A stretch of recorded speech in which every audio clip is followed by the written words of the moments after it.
It's filled with deception, failure, moral compromise, and yet it reveals two very profound truths.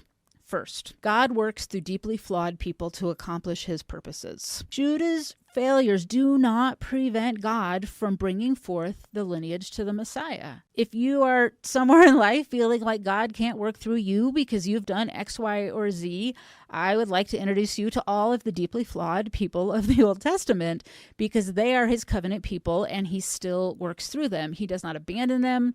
When they fail, he provides opportunities for repentance, get them back on the path. God's grace is so much bigger than their human brokenness. He can redeem even the most complicated of situations, and this is a complicated situation.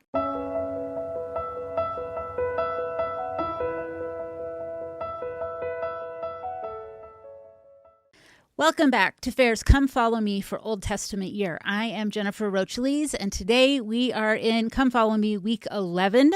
We are going to focus on Genesis chapter 38. If you've looked at the text at all for this week, you might be thinking, well, that's an odd choice because it's not the well-known story that's contained in this week's chapters. The well-known story is about Joseph. His coat of many colors, his brothers sell him into slavery, he goes to Potiphar's house. You know this story already. I'll run through them really quick and you'll see what's going to happen. Chapter 37, Joseph is Jacob's favorite son. He gets this special coat. His brothers sell him into slavery in Egypt. Chapter 38 comes completely out of the blue. Have you ever known a person who loves to tell stories and they tell you a story and then they're like, wait a minute, I have to tell you this other story first and then I'll go back to the other story? It's sort of what is happening here. Genesis 38 has nothing to do with Joseph. It's this complete interlude. And we often pass right by it because it's a weird story. It doesn't make a ton of sense. We want to get back to the action with Joseph. But chapter 38 is about Judah and Tamar and their story. We'll come back to this chapter for all the details. I'm going to skip that for now. 39, Joseph goes to Potiphar's house. He resists the advances of Potiphar's wife. He's falsely accused. He's thrown into prison. Chapter 40, he's in prison. He interprets the dreams of some of Pharaoh's staff, the butler and the baker. And then 41, Pharaoh has this dream about like 7 fat cows and 7 lean cows, and Joseph correctly interprets that. So we have this long arc about Joseph, and then in the middle, this weird story about Tamar and Judah. You know the story of Joseph, and I hope you love it. I love it too. But you might not know, or you might not love the story of Tamar, and I think you should. And hopefully by the end of this episode, you'll understand why. So Genesis 38, it interrupts the story of Joseph with this surprising account about Judah and Tamar. Judah, he's one of Jacob's sons. So you've got Abraham, Isaac, Jacob. Jacob has Judah. Jacob, you remember, he marries the 2 sisters, Rachel and Leah. He had to work for 7 years. He gets tricked into marrying both of them. So that's the line that we're in.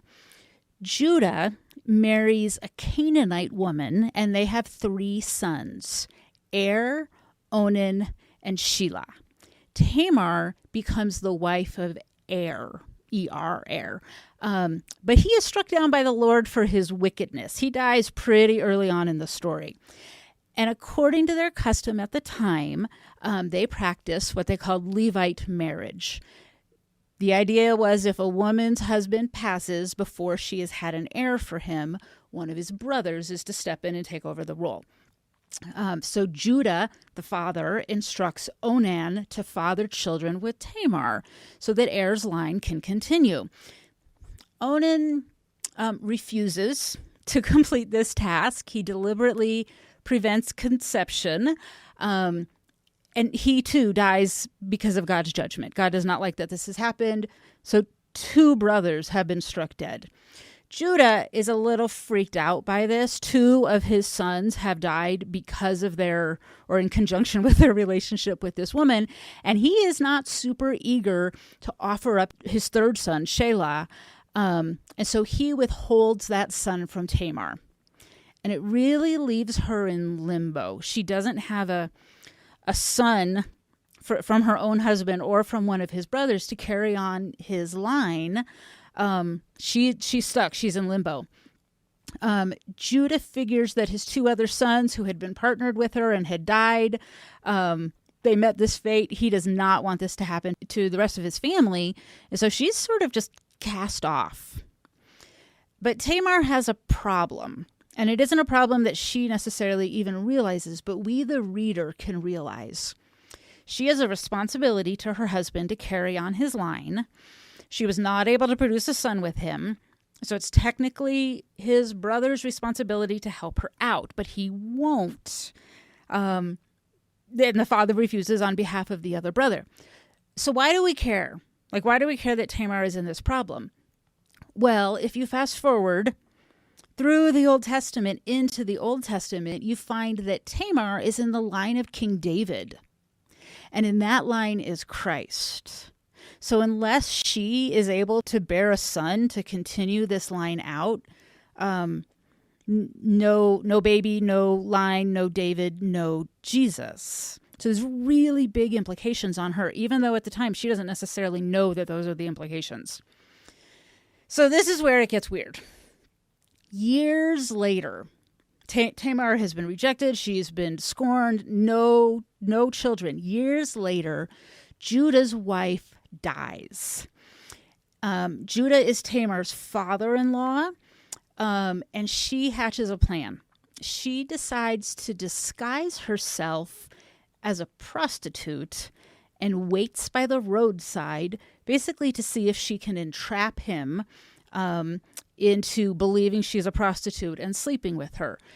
Judah, to his shame, does not recognize her as his daughter-in-law because she's disguised. He sleeps with her. The agreed-upon payment, by the way, was a young goat. But Judah probably didn't plan that this is what he was going to go do that day because he doesn't have the young goat with him. So he's not only caught in this moral failing, he can't even pay the bill that he has. So Tamar compels him, basically, to leave her some collateral. She wants her payment of the young goat. He doesn't have it. But really, she's got a bigger play in mind here. You'll see how it comes out. Tamar convinces him to leave his staff, his cord, and his seal until he brings her the goat, and then she'll trade for the goat. So later, Tamar is found to be pregnant. Judah condemns her to death for immorality. He says, "Bring her forth and let her be burned." Genesis 38:24. His reaction is swift, it's harsh, it's self-righteous, but she produces the items that he had given her. This collateral. He never brings her the goat. She has these items proving that he is the one who slept with her, that he is the father of this child. And then confronted with this hypocrisy, Judah admits. He says, "She is more righteous than I, since I did not give her to my son Shelah." Tamar gives birth to twins, Perez and Zerah, and Perez is the one who becomes the ancestor of Christ and of King David. So it's a weird story. Right? We see why people often skip this story. What do we make of all of it? Well, Judah fails to provide Tamar with her rightful Levite marriage after the deaths of his sons. It was his responsibility to take care of her, to make sure that she could have a son.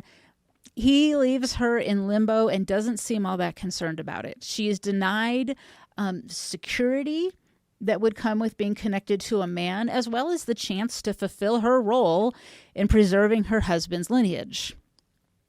Now, we modern people are deeply, deeply uncomfortable with how she chooses to go about solving her problem. And we're deeply, deeply uncomfortable with Judah's failure here. He's the patriarch of his family.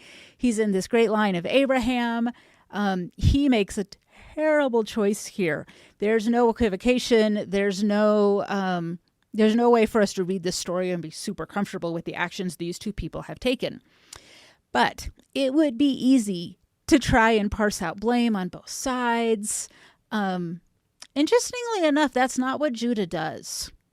He states that she, Tamar, is more righteous than I. And Tamar secures her rightful place in God's covenant story through her actions. This story is messy, right? It's filled with deception, failure, moral compromise, and yet it reveals two very profound truths. First, God works through deeply flawed people to accomplish his purposes. Judah's failures do not prevent God from bringing forth the lineage to the Messiah. If you are somewhere in life feeling like God can't work through you because you've done X, Y, or Z, I would like to introduce you to all of the deeply flawed people of the Old Testament, because they are his covenant people and he still works through them. He does not abandon them. When they fail, he provides opportunities for repentance and get them back on the path. God's grace is so much bigger than their human brokenness. He can redeem even the most complicated of situations, and this is a complicated situation. Second reason why this story is important. It warns so well against hypocrisy. Judah is quick to condemn Tamar for being in the situation that he put her in. If it hadn't been for her cleverness of asking for the collateral, he might have been allowed to walk away from the whole situation. Let her burn. We condemn her. And I'm sure in the moment, walking away would have felt better to his pride. But he also would have been walking away from the child he fathered, who ends up being the forebearer of King David and of Christ. If Judah had been allowed to persist or to deny what had happened, or if he'd wiggled out of repentance in some way, he would not have known the blessings of being in that line and allowing that to continue. In Genesis 49, we even see his father, Jacob, promises him a blessing at his death, that he, Judah, will be blessed with kingship. And that would have never come through his line had he not been called to repentance by the brave Tamar. As messy as it is, God redeems them through these actions. So there you go. It's Genesis 38. It's a crazy story. Come back next week. We will jump back into Joseph. We'll have plenty to talk about there. Just wanted to draw your attention to this story. If it's new for you, go into the text and read it. It's fantastic. If it's not new for you, I hope you've developed a deeper love for it. I'll see you next week.